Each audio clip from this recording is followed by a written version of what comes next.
Hey everyone, and welcome back to the news. Patch 8.2.5 PTR is here. There are loads of really cool bits of lore, plus new models, including the new Goblin and Worgen revamp, so we have a lot to talk about. And then also, we are hiring. It's a writing position for our industry news channel, so you can check out the link below for that. And a big thank you to the patrons who've made that possible and helped us grow. We're actually working on a special WoW project very soon, and if you'd like to help us out, well, it does happen to be Paladin Month over on our Patreon, so you'll get your 2 bits of art. McCall, you hear that? It's Paladin Month. Are you going to support Bellular this month?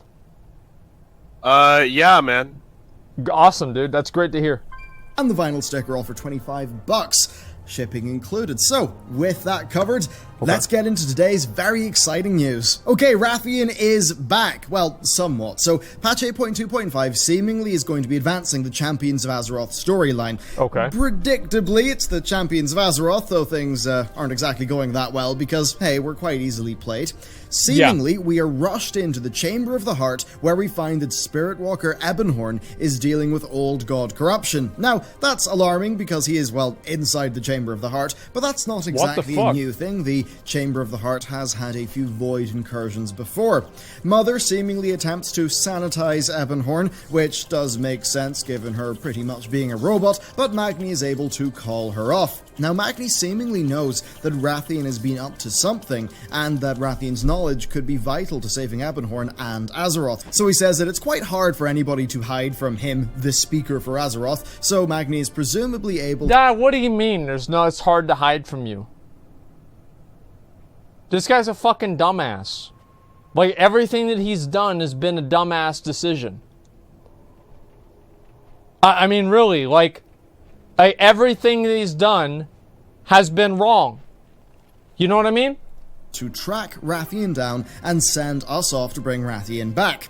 Now, this seems to lead into the data mine scenario where we go to save Rathian in the Karazhan crypts from N'Zoth's agents. Now, according to the scenario's description, the Karazhan crypt is actually Rathian's hideout, so it's a pretty cool use of that area. Now, when you look at some of the data mined quest text from Owlhead's livestream, it seems as if Rathian has been spending his time just working on how to, like, resist the old gods, resist corruption. And really, they could be getting dangerously close to a plot where Rathian basically is just our superpowered savior who knows how to deal with our problem, but fundamentally some of this stuff would line up with Rathian's goals as a character and some of his motivations. So Rathian's father fell to corruption remarkably easy, and that means that it makes a lot of sense that Rathian will do all that he can in order to not repeat the sins of Deathwing. However, when it comes to kids trying too hard to not become their parents, well, the kids can often overcompensate and become exactly what they, well, don't want to be. Could Rathian's drive to be uncorruptible run the risk of him being corrupted? Perhaps it will, and if he gets close to being corrupted and it's all hanging on a knife's edge, maybe Anduin will be the one to save him. Now, sure. I feel like that actually would make the most sense, right? Because Anduin and Rathian are like, you know, friends and shit because they used to play chess together upstairs. So whatever you call it, right? Chess, whatever. But the thing is that, yeah, obviously that would completely fucking make sense. And if Rathian ends up doing the same thing that Deathwing does, I don't know, I feel like that kind of would be boring. Like, I'd like to see Rathian actually be kind of like a, I don't know, like a neutral guy that's like a faction that's like working towards like the best interests of Azeroth, rather than just kind of do the same thing that his father did. And if they do see it going down that route, I hope they don't take it full term and they kind of turn it around halfway through with like Anduin saving him or something like that. That's the only way that I would like to see that storyline progress. Tumblr would go utterly wild for it, but it would tie into WoW's past with the discussions between Rathian and Anduin during Mists of Pandaria. That would actually give Blizzard's writers an opportunity to show that Rathian's absolutist view can be quite incorrect, and that Anduin's more empathetic one can actually work out, and that empathetic sort of way of doing things could be the thing that would save Rathian, which would be an interesting way to develop those two characters. But anyway, the point is, Rathian's back, and just look at his new model. He looks badass. The guy's aged up pretty well. Looks awesome. And what does this mean for the future of the game? Well, I think it means that the Dragon Isles are a lot more likely for patch 8.3. Now, the existence of the Dragon Isles was confirmed earlier on in this expansion when one of Rathian's agents mentioned it. Now, combine that with the focus on the Dragonflight storyline that we've seen so far in patch 8.2, and I think it's fairly clear that we're going to end up around the Dragon Isles at some point. Right, so we could get the Dragon Isles as a new zone and then maybe Ny'alotha as a raid. We could get both the Dragon Isles and Ny'alotha as 2 zones. Like that's what we want to have right there. Or we could get the Dragon That's Isles what we're and fucking faction looking conflict for. being the core of 8.3, and maybe Ny'alotha is something that Blizzard would save for a future expansion. Now that being said, there is quest text of Rathian literally saying the real battle for Azeroth, so that very... Rest assured, when the time is right, you will have my aid in the fight against N'Zoth, the true battle for Azeroth. Wait, what? Wait, what the fuck? When did they say that? Like, since when was that the case? Like, I just don't remember that, honestly. That was in BFA? Wait, oh, that BFA 2. Come on, dude, relax. Like, I don't even want to hear this BFA Part 2 shit. Don't even say that. Okay, Rathian will say it next. 8.2.5 quest text. Okay, I thought it was actually just something that was completely fucking new. Alright, well, the thing is that, like, the whole BFA storyline overall, I think has actually evolved into being something that's pretty fucking cool. I'm kind of happy about it, but the first half was just really kind of mediocre. Well, could be what patch 8.3 is. Maybe 8.3 is the death of N'Zoth. Even though Ian was quite clear in saying that the final boss would be apparent to us after the 8.2 cinematic, well, looking at the game now, I think it's obvious that we're in a position where they could go in a few different directions, which is kind of exciting. Of course, that's not all the lore that we've got to talk about, though, today. I hope they make Ny'alotha the next expansion. Like, I don't want to see it be like a patch or something like that, like Argus, for example. I just feel like that'd be really disappointing. I'd like to see Ny'alotha be like a full expansion, and the Dragon Isles, same thing with that. I mean, like, if they introduced the next expansion, for example, and they said, okay, next expansion is Ny'alotha and the Dragon Isles, I mean, that would be like the most hype fucking thing that they could possibly do. So I would really, really like to see that, and that would be probably the best version of the game that I could expect to see, right? Battle for Azeroth, faction versus faction, it's about saving Azeroth. Well, I think everybody basically picked up on that and they kind of figured that out pretty early on. But even so, I do think that it looks a lot better than, you know, us fighting against like the other faction for some sort of like arbitrary reason that was created by a plot device that shouldn't have even happened in the first place. Like, yeah, I do definitely feel like it's much better than the original story. So I'm very glad about that. I've got to take a piss real quick. I was just trying to get that fucking box. I'll be right back. Just a second, guys.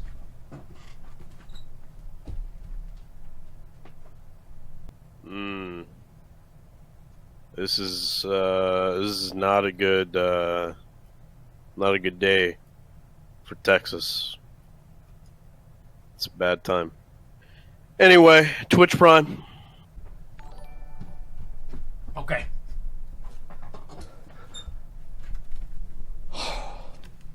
Alright, I'm back, boys. Sorry about that. Okay, alright, let's keep the video going. Zakan, more commonly known as Zappy Boy, and Valera both have new models, and the meaning of this is pretty darn clear. We are going to see a lot of the Horde Rebellion in patch 8.2.5. Yeah. Now that's hardly a surprise, but this does give us a bit more evidence. Now, Valera, she helped the Alliance communicate with Bane Bloodhoof, and of course was a longtime friend of Varian, and then of course for Zakan, well, we last saw him at the Swamp of Sorrows, all the way back during the patch 8.1 Starfine questline, and this could get super interesting. That questline ended with him returning to Orgrimmar, so, you know, he could, like, drum up support for Starfine. But the thing is that his fate is totally unknown to players, because players could inform Sylvanas that Zakan betrayed her. Now, here's the thing. Yeah. Thus far, every time there has been an option for the player to snitch to Sylvanas, regardless of the player's action, canonically, Sylvanas has found out about it. And that means that she knows about his loyalties. How could this plotline go? He could, you know, incite a riot, he could leave the city with his supporters, he could drum up a small army for Saurfang and co. Both of those things would work. Alternatively, things could go a lot darker. And I'd have you remember that this is the same Blizzard that started the expansion off with Teldrassil, and the same Blizzard who have enjoyed having Sylvanas raise people as undead and have them fight their friends, a Sylvanas that has taunted Saurfang about his son. Now this would set the internet on fire, but I would not be surprised if they set it up so that Sylvanas tries to kill Zappy Boy in front of Saurfang. Now given the Old Soldier cinematic and the parallels with Saurfang's son being very clear indeed, well, Blizzard would have a few options. What? They could have Sylvanas follow through, kill him, raise No! him. That would devastate Saurfang. It would No, conjure up memories of his... okay, no. That's... Fuck that shit, dude. What a bunch of bullshit. No, there's no way they can... Because like, even... All right, let's say you What happened? No, because they think that Sylvanas is going to kill Zappy Boy in front of Saurfang and make Saurfang kill Zappy Boy as an undead. Yeah, that makes sense. That's bullshit, dude. Because you can't have, like, it's been so long developing this character. They're like, okay, we've got Zappy Boy, everybody likes him, let's keep it going. If they fucking kill him this early on in his storyline, I'm gonna be pissed. Well, that's good, right? Because you want your audience to have an emotional attachment to characters. That's why whenever that dude got his fucking brain pushed in on Game of Thrones, everybody was crying all the time, and oh my god, how can they do so brutal? Oh my god. Yeah. Right? And so you want your audience to be attached to these people, so that way whenever you kill them off, they get like pissed off, and they say a whole bunch of shit about it. Well, so I can see this being true. Well, no, I feel like he's a character with a lot of potential, and it seems like it'd be really disappointing to have him just kind of, I don't know, just killed that early on. I mean, I don't know, like the trolls don't have any racial leaders at all. Like, who are the trolls' racial leaders? All of the trolls' racial leaders are basically dead. And they're like, don't they have fucking Rokon or whatever the fuck his name is? Rokon? Yeah, he's good. The guy from Warcraft 3 that nobody ever cared about? People care about him now. He's the only one left to care about. Yeah, there you go. I mean, I never even thought of Rokon. I went through the entire storyline of the Horde stuff. I forgot all about him. I don't know. I feel like he's not a big deal. People care now. Well, you don't care about the lore, so why would you care about that character? Well, I keep track of it, okay? Priestess Talanji is different, okay? She's fucking Zandalari. It's not the same thing as the real trolls, okay? Wait, what? Yeah, they're not. Didn't the Zandalari wasn't the king fucking Zandalari? The king of all trolls, wasn't he Zandalari? Yeah, but you fucking dumbass. No, but like it's not the real ones in the game though. Like what I mean is like you think of a What do you mean they sent an emissary to fucking Zul'Gurub, dude? Yeah, there's one guy. There's like one guy. Like the whole time, the trolls are one thing. They're these guys. They walk around like this. They talk like fucking Jamaicans, and they do the exact same shit, right? And they look a certain way, they act a certain way, and the Zandalari trolls are not that way. They don't look the same. I don't think they should have the Zandalari trolls, who are a fucking allied race, come in and take over the whole fucking thing. And it'd be the same as the Dark Iron Dwarves came in and they're like, hey, look at us, guys. Now we're in charge, and we're running Ironforge. No, they're not. Magni's in charge. Go to Ironforge. Not anymore. No, there's a council now. Yeah, there's a council. Yeah, because they put her on the council. That way, it's not really a big thing. But everybody knows Magni's calling the shots. No, of course, he's not even fucking part of it anymore. That's why they had to make the council. Yeah, he is. I'll go over there right now, dude. Wait, what do you mean? Okay, go ahead. It's Muradin. I'm sorry, I meant to say Muradin. It's Muradin. Look, dude. Oh, Muradin, yeah. But it's part of a council. You didn't say Muradin. It's two M's, man. It's Muradin and Magni Bronzebeard. Like, yeah, I got fucking confused. Okay, look, you go over to Ironforge right now. I'll show you.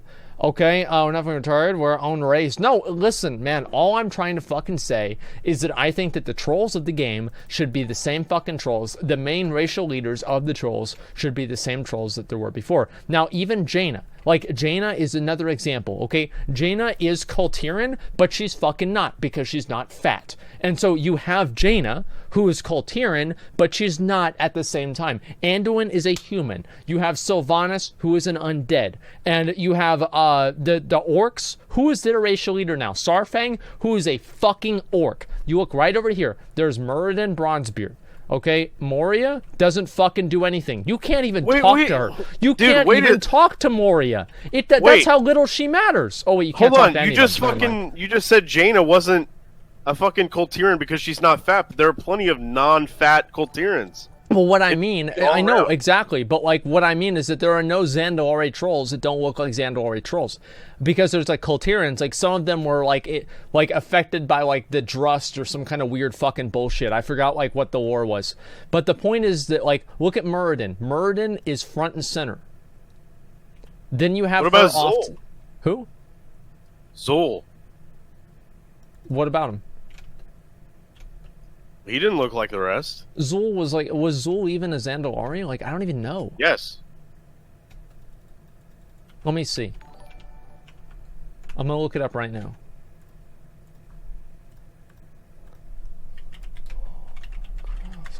I think we need to have a little sit down with He's Pyro. Zandalari, dude. Look at him. He's right there. Today was a bad day to get into this.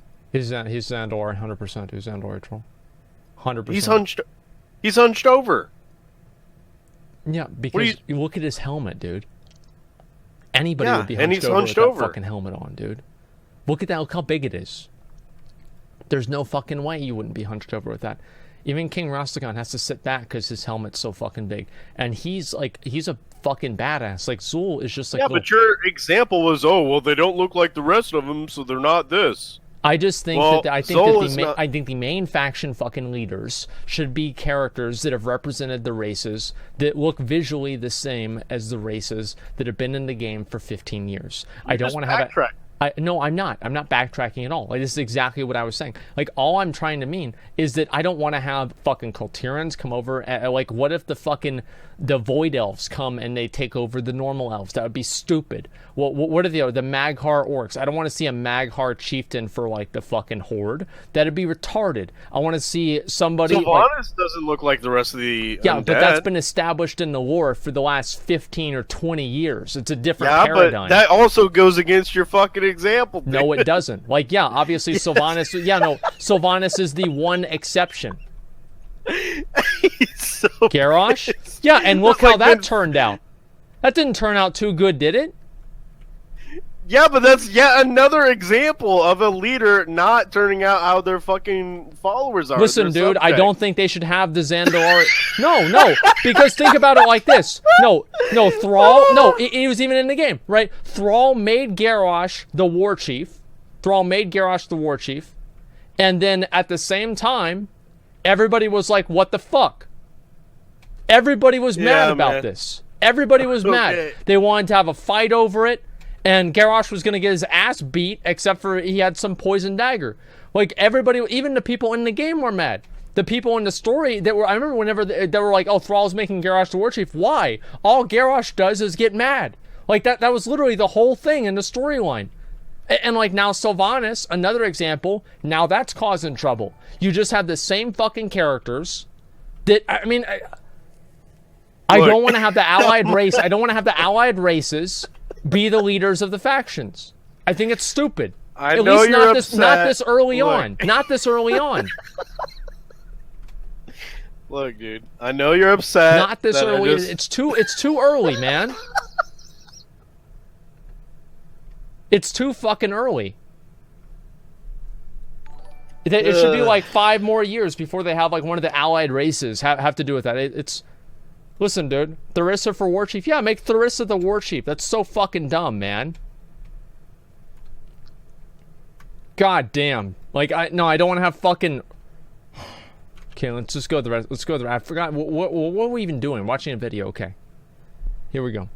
Zappy boy for war chief. Yeah, Zappy boy could be the Horde, like the fucking... The troll racial leader, right? With Rokan or something. That'd be fine. I don't want to see him done. And in the process of doing that, they would make her an emotionally irredeemable character to the player base. Now, they could have Sylvanas try to do that, but have Saurfang stop her.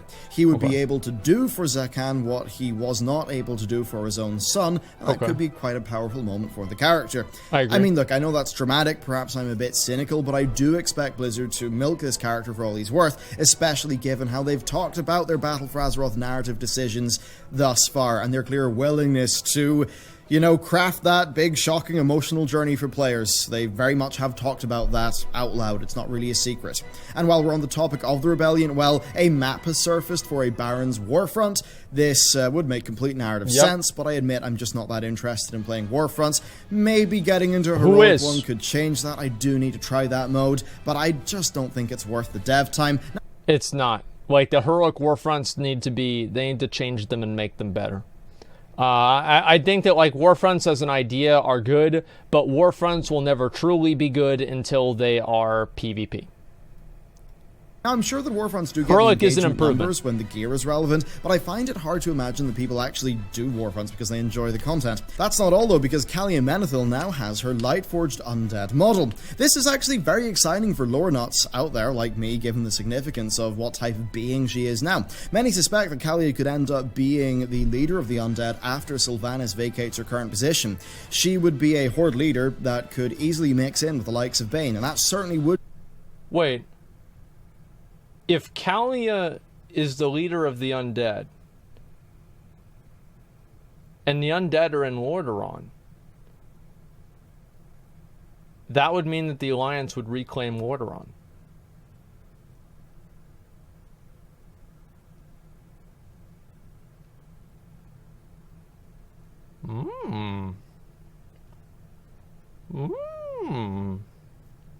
I'll be honest, guys, I just want Lordaeron back as an Alliance city. Be a change of pace for the Forsaken, and just character-wise, you know, being priests and all that, I could see her getting along with Bane. Now, there's far more that could happen here. We've seen what happened with Yrel's Light-Forged Draenei, how they sort of turned a bit evil. We've seen how Zira maybe meant a bit well, but ended up being a bit of an authoritarian tool. Yeah. Now, if these plotlines are to continue, then I think we can be quite sure that Kalia will be taking on a role here, given her status as a Light-Forged Undead and all of the teasing about the Light being a bit evil, sometimes, that we've seen recently. And then also, remember how the Undead are seemingly more resistant to void corruption? Well, this could make her a particularly strong ally in the fight against the Void.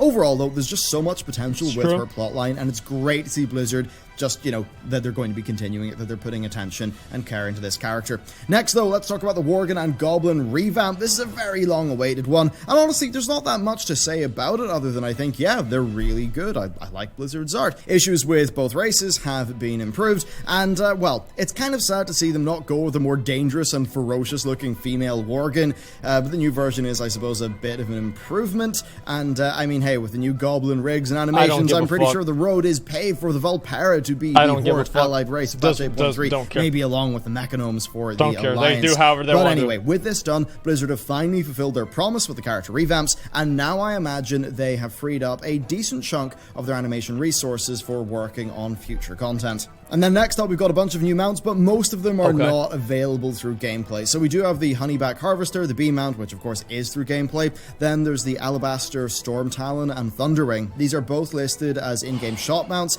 They're the mounts that come with the classic 15th Anniversary Collector's Edition. Did you hear about that, McConnell? They're adding new storm mounts. Who cares? They look like shit. Nobody's gonna buy them. That's exactly. I'm not even upset. I know it's only when the mounts are cool. Yeah. And unique that I actually give a shit. Yeah. If they suck dick, if they're sucking cock and balls, yeah, and licking asshole, then yeah, I don't care. Who cares? He doesn't give a fuck, dude. Like, I mean, I don't like storm mounts. I always hate storm mounts, but there's like different degrees of hating storm mounts. Like, do I hate completely unique storm mounts? Yes, I do, a lot more than I hate something like this. Nobody's going to like it just looks like it's unfinished. Like, that's honestly what it is. It's like, you know, whenever you look at, like, a game design studio and they have, like, the untexturized model of a different character, that's what these griffins and this fucking wyvern looks like. It just looks like an untexturized model. Like, I don't know. Yeah, unpainted, basically. Yeah, unpainted. So, I mean, in effect, yes, that is 2 more store mounts. At the end of the day, this will continue at a higher frequency like we've seen in BFA, given just how much these things are a pillar of World of Warcraft's business model. That's not all, though. We also have a new camel mount that comes from the new Recruit a Friend. Very excited for that. Explorer's Jungle Hopper, Extremely which also excited is a mount for that that. comes through Recruit a Friend. And then this patch also does add the Obsidian Worldbreaker mount that we've covered before, as well as the Stormpike Battle Ram and the Frost Wolf Snarler.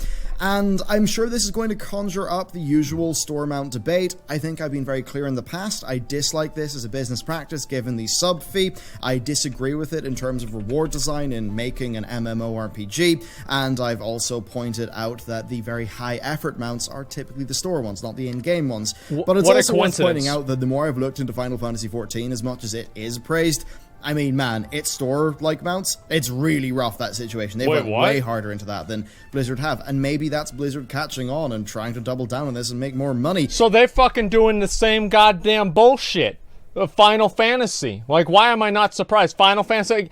wait, people have been cucking for Final Fantasy for months, getting mad, trying to get me to play the game, talking about how great it is, and they've got more fucking store mounts than WoW does?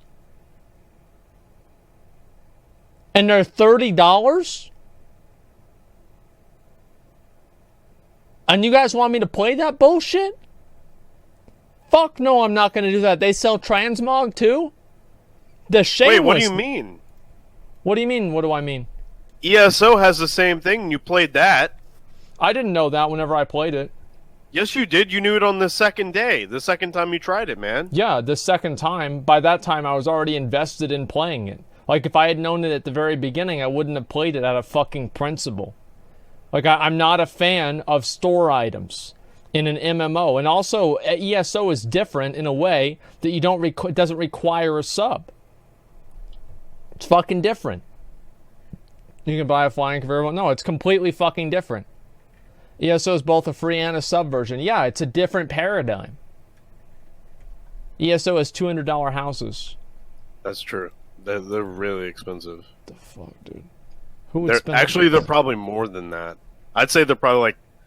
They're close to like $500 or $1,000 in... Jesus Christ. Like, it takes forever to get gold in that game, man. That is insane, man. Like, how the fuck is that even a thing? Whatever. It's crazy. Yeah, it is. Alright, let's look at this. If anything, it does show you that we're in a world where MMOs are, they're not getting 12 million subs anymore, and because of that, the real way to monetize is to monetize the people that you have, with things like Recruit a Friend, store mounts, boosts, tokens. These things together, they could double, maybe even more, the average annual revenue per player. And that's going to be a major thing for companies like Blizz. And you know what? I'll probably do a big survey, see what all of my habits are, your guys' habits are, and we can maybe try to work out what the actual revenue situation is like on a per subscriber basis. So let me know if you're interested in a future video that's a deep dive into all those numbers. And then next up, let's round things off with some very interesting tidbits. So we've got some new illusions that look very cool for, like the enchantment illusions. That's cute. We've got ensembles for the dungeon set 1 armor, so maybe that's something we can earn from the 15th anniversary event. There's also a new title, Renowned Explorer, which happens to come with a cosmetic armor set. Now, I've long advocated for sets like this that are tied to content like that, and like Lore Master and the Continents. That's cool. So I think that's really nice to see. Then also, a lot of the anniversary event stuff has been data mined. Well, specifically the raid. So there's actually 3 raids. They're called Chromie's Memory, TBC, Wrath, and Cataclysm, and each one has 3 bosses. So we're going to face Kil'Thas, Lady Vash, Archimonde, Hygen, I think, Nubarak, and the Lich King, then Cho'Gall, Nefarian, and Ragnaros. Some of the most badass fights. I'm very happy to see this. These are listed as time-walking raids, and this suggests that Blizzard are not going to be using the LFR system like they did for the Molten Core event 5 years ago. And that Molten Core event, I mean, I did that. It was a bit messy. So you had all these brain-dead fucking morons walking around in the Molten Core event because they had just done the Scat Squish. WoD had just come out, so nobody knew fucking anything on how to play their character. They had just done the huge prune. So, like, you have, like, 3 different degrees of retardation that were all kind of, like a kaleidoscope of fucking planets aligning for people to be absolutely fucking dog shit at the Molten Core event. And there was never a time where you would clear the Molten Core raid and every single trash mob wouldn't have been pulled. And you couldn't kick anybody out of it either. Originally, at the beginning, you weren't able to remove people from the group. So you were just basically stuck there dealing with these fucking clowns. It was the worst thing ever. Overall, I think this could be a fantastic event, especially if these bosses are being brought back and their gameplay is actually retained by virtue of it being time walking. I'm excited. If they can do that, then this really would be a strong celebratory anniversary event that I think would, I mean, it would drive gameplay. You'd actually have a reason to subscribe that month, log in, and play that. It's not new content, but I mean, you know, given all the circumstances, it will feel new, and I think it's just a really, really cool event. So between that and Altaric Valley, I'm really happy with what Blizzard are doing for that 15th anniversary event. But anyway, there you go. That's it for the news. There's been so much with patch 8.2.5 already. I'm holding off until we get more details, until I do the full lore deep dives on these topics. They are really interesting. Got a lot of ideas. If you've got any yourself, let me know down below. So yeah, really cool. It's just nice to see that the WoW cycle is continuing. I mean, obviously it was never going to stop, but like the pace of development seems to be a little bit more back on track. Maybe the back half of Battle for Azeroth. I'm just happy that they're bringing out content now that matters. I don't know. It just feels like we've been in the B plot forever. Like Mists of Pandaria was the B plot. Oh wow, we've got to fight our emotions and help these people that we don't care about. And then we go back to WoD. It's like, oh, we've got to prevent something from happening that's already going to happen. Like, the only thing that came out of WoD was Gul'dan. Like, that was the only thing that mattered that came out of WoD.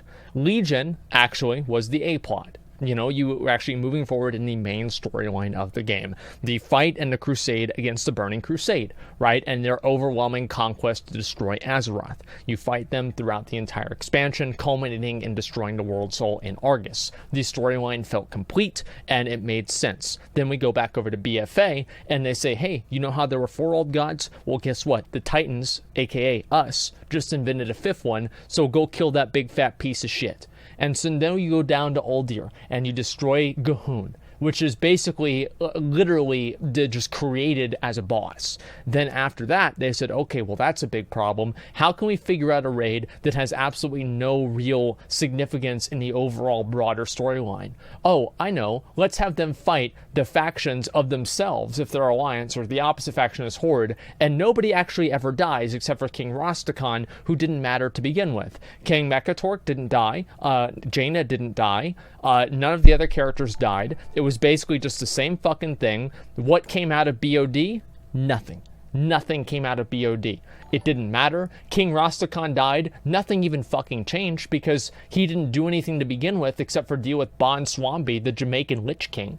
And the whole entire raid went all the way through. Fix Monkey, thank you very much for the 10 get the community subs. I appreciate that very much, man. Oh, right. Don't forget about Grong, a random gorilla that they added into the game that probably had the most emotional attachment from the players more than any of the other humanoid characters in there. And the whole thing was just fucking dumb. Like, the entire raid had no significance on the storyline in any way. And then you have Crucible comes out, and it's like, oh fuck, this is N'Zoth.